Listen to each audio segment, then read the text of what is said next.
Rome, 64 AD. The imperial mint at Lyon receives a quiet directive from Emperor Nero's treasury. The denarius, backbone of the greatest economy the world has ever seen, will be reformed. Not recalled. Not replaced. Reformed. The silver content will drop from 95% to 93%. The coins will weigh slightly less. Citizens won't notice immediately. The legions will still be paid. Trade will continue. But in that 2% reduction lies a door that, once opened, no emperor in the next 2 centuries will find the strength to close. By the year 268, the denarius will contain 5% silver. Rome will have 50 emperors in 50 years. And the price of grain in Egypt will have risen over 200-fold. This is not a story about corruption or decadence. This is a story about the mechanism. And the mechanism does not care about your intentions. Every empire believes it can manage what Rome could not. Every treasury inherits the same playbook, the same incentives, the same trap. Because the pattern is not political. It is monetary. And it repeats with the precision of a clockwork. The currency dies first. Then confidence. Then the empire itself. By the end of this, you will be able to read the warning signs. Not to trade on them. But to see the machinery turning beneath every headline, every deficit, every assurance that this time is different.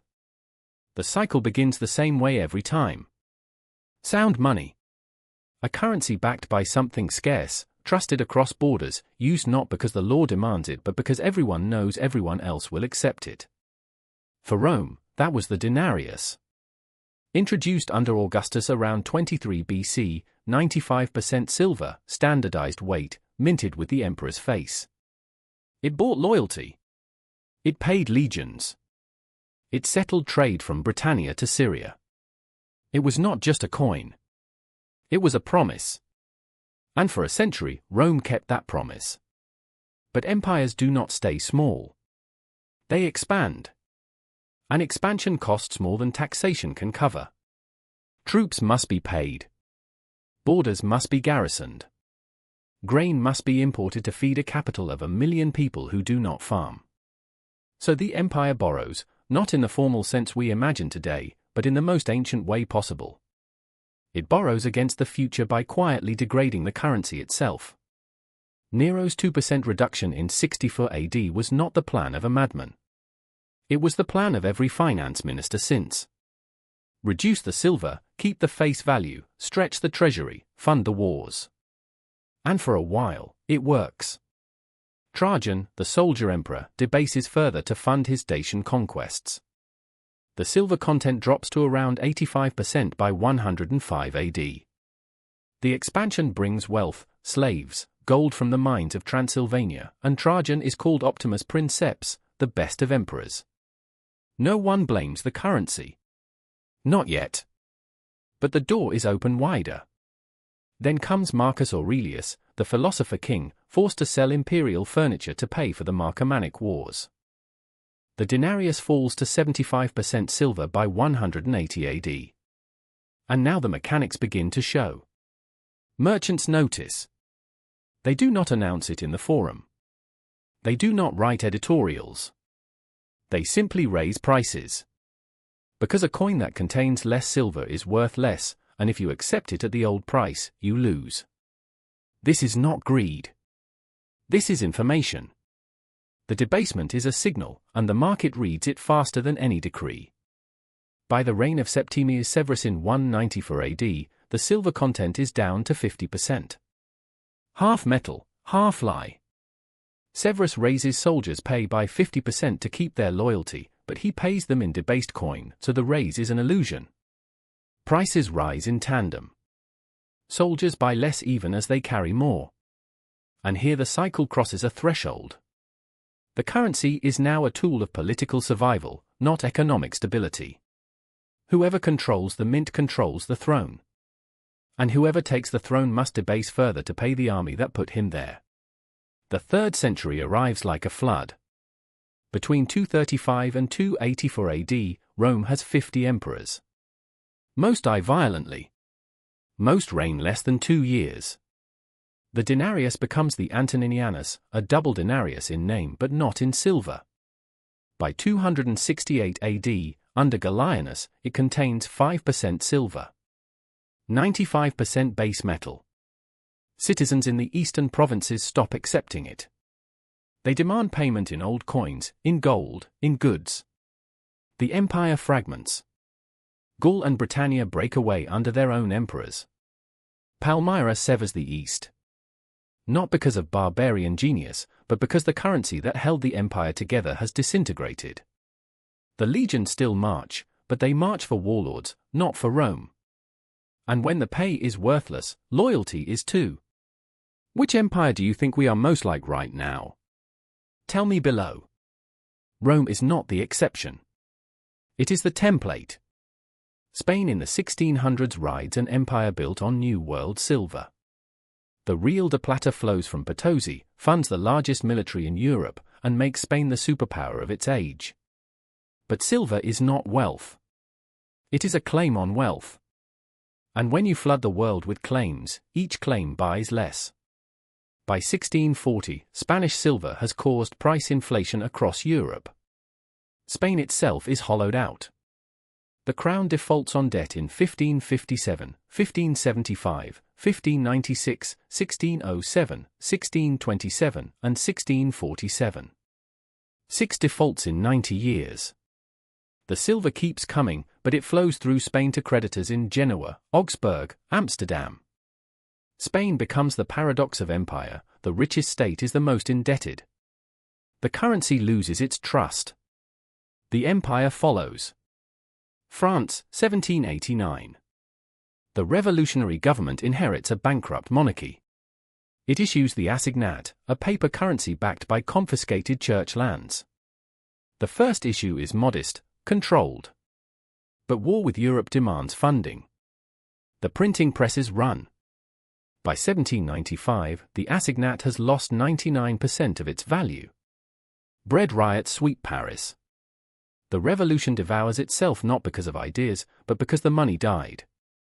Napoleon rises from the rubble and restores the franc on a metallic standard.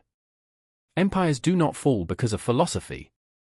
They fall because the price of bread becomes unmoored from the coins in a citizen's hand. Weimar Germany, 1923. A defeated empire forced to pay reparations in gold it does not have. The Reichsbank prints marks to buy foreign currency. The exchange rate collapses. A loaf of bread costs 200 billion marks by November. Families paper their walls with currency because it is cheaper than wallpaper. This is not a distant curiosity. This is the endgame of the cycle, the point where money becomes memory. And it begins the same way every time, a government that cannot or will not tax enough to match its promises, so it prints instead. Or in Rome's case, debases. The mechanism is identical. You have been taught the false belief that inflation is caused by too many people buying too many things. That it is a market phenomenon, an accident of supply and demand. But the money supply does not expand by accident. It expands by decree. Rome did not stumble into 5% silver. It chose it, emperor by emperor, crisis by crisis. And every time, the same justification: we must pay the legions, we must secure the frontier, we must maintain stability. The debasement is always sold as the responsible choice. And technically, in the short run, it is. The alternative is mutiny, coup, invasion. So the emperor signs the order. The mint complies. And the clock ticks forward. Here is how you read the warning signs. Watch the currency. Not the statement from the central authority, but the metal content, the purchasing power, the velocity at which new units are created. When an empire begins borrowing in its own currency at scale, the temptation to debase or print is no longer theoretical. It is structural.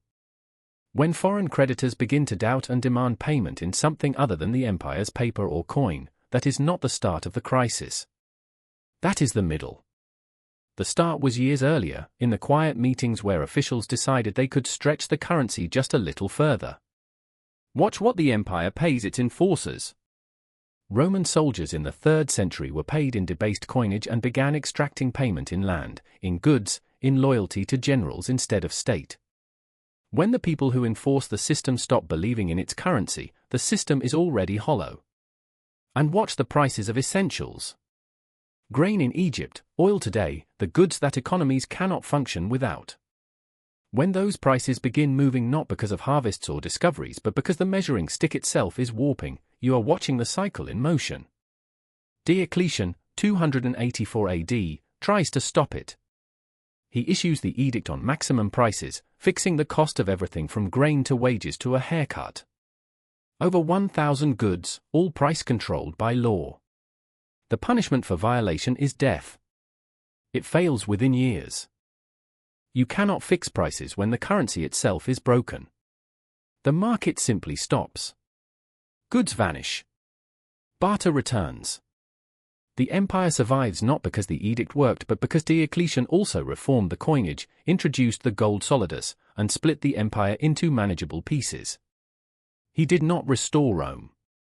He formalized its fracture. The cycle had run. Britain in 1944 sits at the table at Bretton Woods. It has won the war and lost the empire. The cost of victory is denominated in debt, in loans from America, in shipping and bases traded for survival. Sterling, once the global reserve, is exhausted. The baton passes to the dollar. Not by conquest, but by ledger.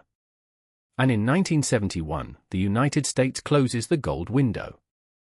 The world's reserve currency becomes pure fiat, backed by nothing but the promise that others will accept it. For 50 years, that promise has held. But the mechanism is the same. The power to print is the power to fund what taxation cannot.